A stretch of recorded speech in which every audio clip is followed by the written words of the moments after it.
Okay, hello. So now I'm going to give you a little bit of an overview of the German cases. So in German we have 4 cases, which by the way you also have in English. Just in German we show them a lot more in our endings and our prepositions, in our pronouns, and so on and so on. They change depending on the case. So you can think of a case almost like writing or talking in color. So certain elements in the sentence have a certain color. The only problem is we're colorblind. We have only one color. So instead of coloring our words, we need to add endings to the words to indicate which case it is. Don't worry about it. It'll become very clear very soon. So in German, we have 4 cases. And our first case is called nominative. Our second case, which I'm going to paint red, is called accusative. Then we have the dative. And we finally have the genitive. So other languages like Polish or Russian or so have more cases.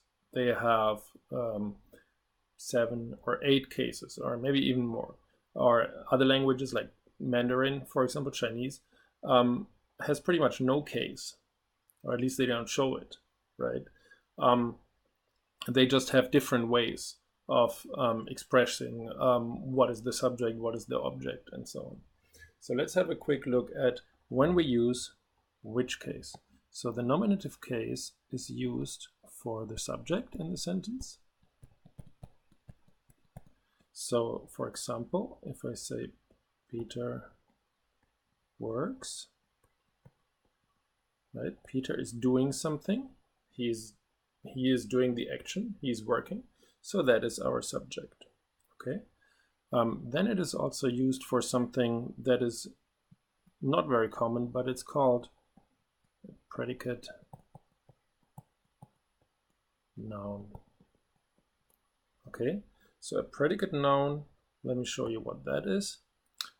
So Peter works. I could also say Peter is a teacher. So now this thing here is a predicate noun, right? So because A equals B, right? So every time we have a little verb like is, like to be, or to become, Peter becomes a teacher, or is called maybe, we will have the predicate noun following. Peter is a teacher, Peter becomes a teacher, Peter is called a teacher. So then we have this thing, predicate noun. Okay. Okay. So these are the only 2 cases, or the only 2 instances when we actually need the nominative case. So let me move on to the accusative. So the accusative, wrong color. The accusative is used for direct objects. So a direct object, as you know, is Peter. No, let's use a different color. Let's use black because it's nominative. So Peter, Peter, and then buys, let's say, a dog. So this is our direct object. It is the object of our action. Who is doing something? Well, it's Peter. And who is the action happening to? Well, a dog. So this is how we do that. Okay, so this is our direct object. So the direct objects are always in red, if you will, in the accusative case. And so there also are a number of prepositions, the accusative prepositions, after which we always have the accusative. So that's pretty cool. So they are für, that should be umlaut. Then we have around. Then we have durch, through. Then we have ohne, without, and gegen.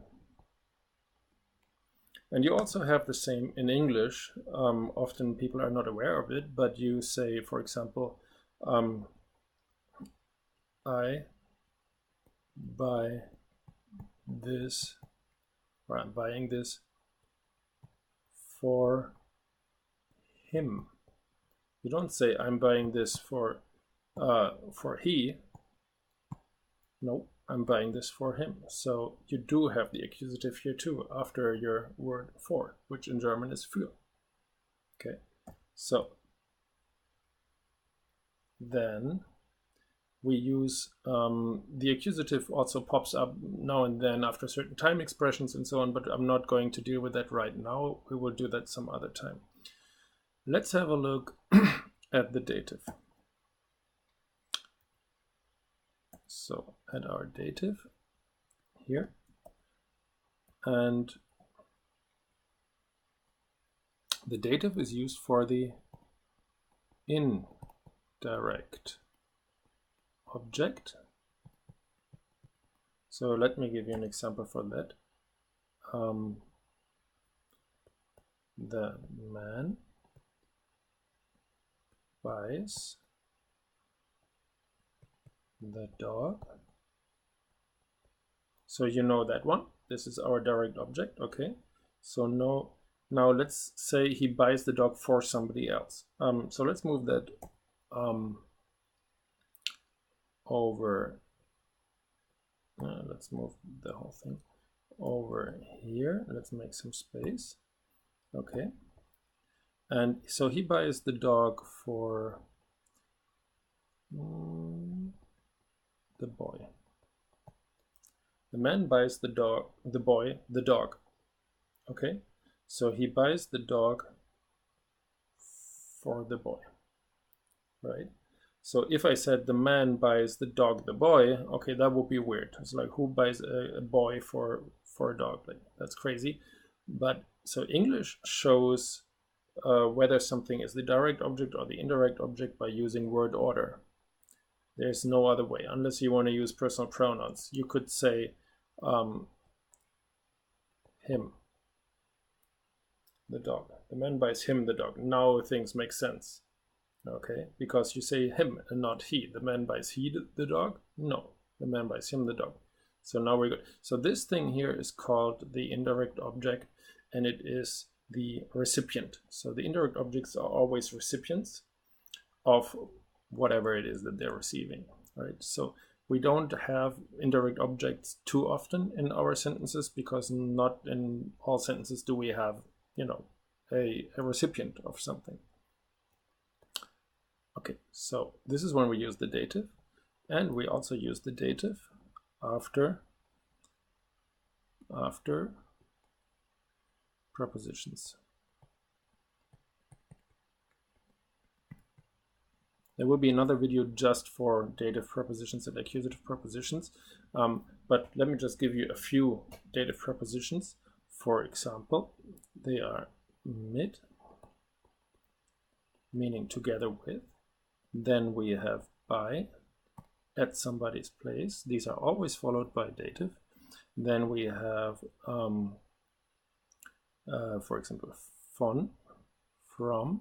We have aus, also from, but more like used for countries, cities, and so on. Then we have seit, since or for, depending on how you want to do that. And then a few others. There's a couple others. I'll do another video just for those. So after those, we always have the dative. The dative is also used after a certain number of verbs. They are called the dative verbs. They always take the dative. I will deal with them too in another video. So now let's move on to the last case, our genitive. The genitive is used for possession. Just like in English. So let's say a sentence like this. This is the man's car. This is the man's car. So the man's car, we have a possession happening here. Okay. Now in German, things look very similar with one important difference. Das Auto des Mannes. So you can see here at the very end we have des Mannes, and here too. So this is our genitive case. This is the car of the man. Okay. Now, then we have the genitive case also pop up after certain prepositions, the genitive prepositions, and there's not a lot of them. Prepositions, and they are während. They are, another one is trotz. Während is while. Trotz is despite. We have statt. Okay, instead of. And we have wegen. Because. Okay. One note on the genitive. In German, when we speak colloquial or in emails, tweets and stuff like that, we tend to use the dative instead of the genitive. Okay, that is what often happens, and hence the meme that came up a couple of years ago, that is, the dative is killing the genitive in German. So often we say, often we use the dative after während, trotz, statt, and wegen, instead of what we should be doing, which is using the genitive. So maybe your children or your children's children, if they ever learn German, like 100 years from now, they will just not have to learn about the genitive at all, because it might have gone extinct at that point. Who knows? Okay, so these are our German cases. I hope you're not too confused and this made some sense. And I'm sure it will make a lot more sense in a couple more videos when I will be dealing with accusative prepositions and genitive prepositions and dative prepositions and something really weird called two-way prepositions. So have a good day.